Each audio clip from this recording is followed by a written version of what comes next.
Hi అండి, welcome to Akshara kitchens. ఈరోజు మనం తయారు చేసింది గోంగూర పచ్చడి అండి. చాలా టేస్ట్గా ఉండిద్ది. మీరు ఒకసారి ఇలా ట్రై చేయండి. ఎంతో ఇష్టంగా తింటారండి, చిన్నవాళ్ళు పెద్దవాళ్ళు అయినా. తినని వాళ్ళు కూడా ఎంతో ఇష్టంగా తింటారు. ఇలా ఒకసారి మీరు కూడా ట్రై చేయండి ఇంట్లో. కావాల్సినవి, నేను గోంగూర ఆల్రెడీ 2-3 సార్లు కడిగి పెట్టుకున్నానండి. పచ్చిమిర్చి, ఇప్పుడు మనం గోంగూరను కడుక్కున్నామండి, అది కళాయిలో వేయండి. పచ్చిమిర్చి వేయండి. 2 టేబుల్ స్పూన్ల ఆయిల్ వేయండి. కొంచెం వాటర్ పోయండి. ఇప్పుడు స్టవ్ ఆన్ చేసి మూత పెట్టుకుందామండి. మధ్యలో ఇలా తిప్పుతూ ఉండండి. ఉడికిందండి పచ్చిమిరకాయలు, గోంగూర మెత్తగా. ఇప్పుడు నేను ఇక్కడ 3 ఉల్లిపాయలు తీసుకున్నానండి. ఇలా సన్నగా తరగండి.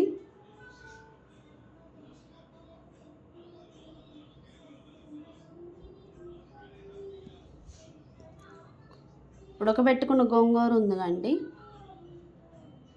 దాంట్లో సాల్ట్ వేయండి.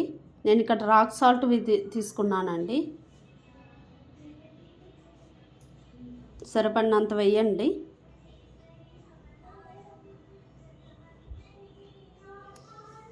మనం తరిగి పెట్టుకున్న ఉల్లిపాయలు వేయండి. నేను ఇక్కడ 5-6 రెమ్మలు చిన్నుల్లిపాయలు ఆల్రెడీ నలగొట్టి పెట్టుకున్నానండి, అవి వేయండి.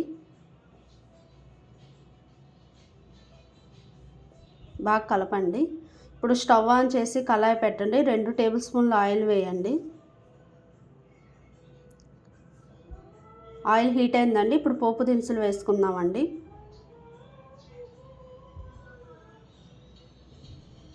మూడు ఎండుమిర్చి వేయండి.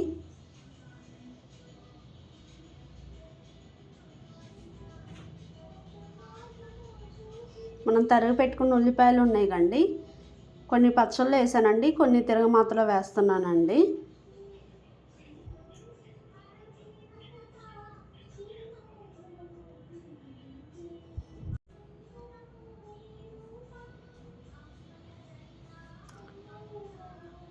ఉల్లిపాయలని బాగా వేగనివ్వండి, అప్పుడు బాగా టేస్ట్ వస్తుందండి. ఇప్పుడు కరివేపాకు వేయండి.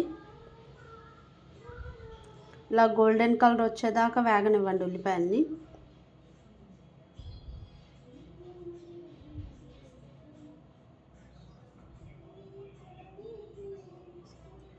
ఇప్పుడు తిరగమాతని వేగాయండి. స్టవ్ ఆఫ్ చేసి ఇప్పుడు పచ్చళ్ళలో వేసుకుందామండి.